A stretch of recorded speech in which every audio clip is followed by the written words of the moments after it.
তো তোমরা সবাই কি জানো যে মার শরীর ভালো না, কারণ আমি গতকালকে একটা পোস্ট দিছিলাম। তো মা এখনও হসপিটালে আছে। তো আমি হসপিটালে যাবো, তার লাগে আমি রান্না টান্না করে লাইতেছি। রান্না টান্না করে মার লেগে খাওয়ার দাওয়ার নিয়ে তারপরে যাবো আর কি। তো আবার হসপিটালে গিয়া তোমরা লাগে দেখা হইতেছে। ঠিক আছে, টাটা।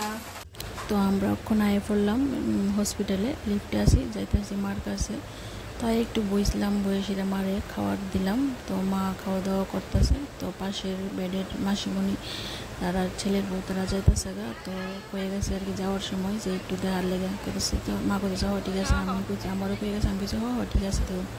তো একটু ফাঁকি দিয়ে আমি আমারও দেখাই নিলাম যে আমি চিন্তা করতেছি যে এত রাত্র বড় রাত্র আমি কী করুম টেনশন করতেছি।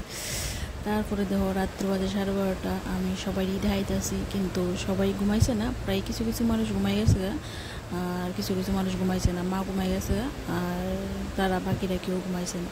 তো এখন বাজে 1:30। ওই যে মাসিমণি খুব ভালো, আমার কইতেছে যে আয়ো তুমি আমার লগে এসে শুয়ে থাকো, কোনো সময় প্রবলেম হইলে আমি তোমার ডাক দিব। আমি কইছি না না ঠিক আছে, আমি আসি, আমি পাশের বেডেই আসি, তুমি আমার ডাক দিও, কোনো সমস্যা হইলে তুমি আমার ডাক দিও। কইছে হ ঠিক আছে, আমি তো রাত্রে ঘুমাই না, হ্যাঁ আমার তো ঘুম ধরতো না, আয়ো আমার না এসে আমরা দুজন আয়া গল্প করবো। আমি কইছি না তুমি রেস্ট করো, কোনো সমস্যা হইলে তুমি আমার ডাক দিও। আমার সময় কইছে আচ্ছা ঠিক আছে আমি ডাক দেবো।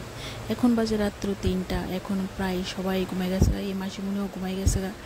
আমি তো বইয়ে দিছি একা একা, আমার তো মানে বোরিং লাগতেছে, কী করুম। তো আমি একটু ফাঁকিতে ভিডিও বানাই লাইছি, ভিডিও এডিট করে লাইছি। তো এখন বাজে 4:30। তো এখন তো সবাই ঘুম, একদম নির্জুম, ফ্যানের বাতাস কোনো শব্দ শোনা যাইতেছে।